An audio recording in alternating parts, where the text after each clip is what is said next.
શ્રીમદ ભાગવદ ગીતા 11મો અધ્યાય। અર્જુન બોલ્યો, મારા પર અનુકૃપા કરીને આપે જે પરમ ગોપનીય આધ્યાત્મક વિષય ઉપદેશ કહ્યો એનાથી મારું આ અજ્ઞાન નાશ પામી ચૂક્યું છે। કેમ કે હે કમલ નયન, મેં આપની પાસેથી ભૂતોની ઉત્પત્તિ અને પ્રલય વિસ્તારપૂર્વક સાંભળ્યા તથા આપનો અવિનાશી મહિમા પણ સાંભળ્યો।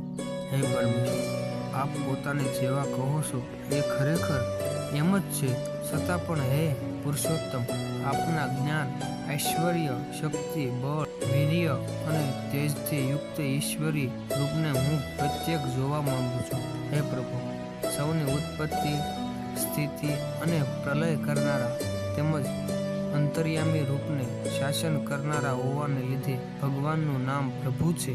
જો મારા વડે આપનું એ રૂપ જોવાનું શક્ય છે એમ આપ માનતા હો તો હે યોગેશ્વર, આપ પોતાને એ અવિનાશી સ્વરૂપનું મને દર્શન કરાવો।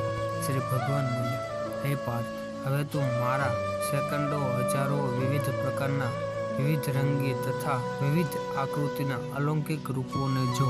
હે ભરતવંશી, મારામાં આદિત્યના 12 પુત્રોને, 8 વાસુઓને, 11 રુદ્રોને, 2 અશ્વની કુમારોને અને 49 મૃદ ગણોને જો, તથા બીજા પણ ઘણા બધા આ પહેલા ન જોયેલા ઐશ્વર્યમય રૂપોને જો। હે નિંદ્રાને જીતનારા હોવાથી અર્જુનનું નામ ગુંડાકેશ પાડ્યું હતું। હમણાં જ આ મારા શરીરમાં એક સ્થળે રહેલા છર અને અચર સહિત આખા બ્રહ્માંડને જો, તથા બીજું પણ જે કંઈ જોવા ઈચ્છતો હો તે જો, પરંતુ મને તો આ પોતાના સ્થૂળ ચક્ષુઓથી જોઈ શકવા ચોક્કસપણે સમર્થ નથી, માટે હું તને અલૌકિક ચક્ષુ આપું છું, એનાથી તું મારી ઈશ્વરી યોગની શક્તિને જો।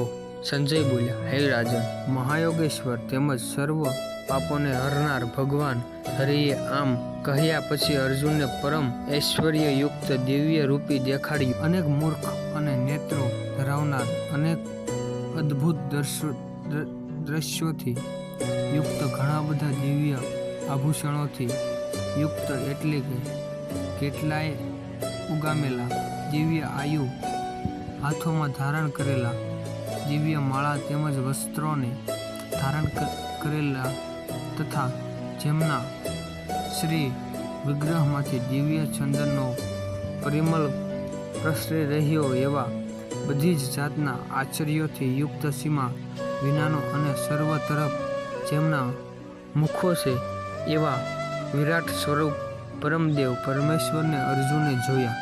હે રાજન, આકાશમાં હજારો સૂર્યોના એક સાથે ઉદય થવાને લીધે જે પ્રકાશ ઉપજે છે તે પણ એ વિશ્વરૂપે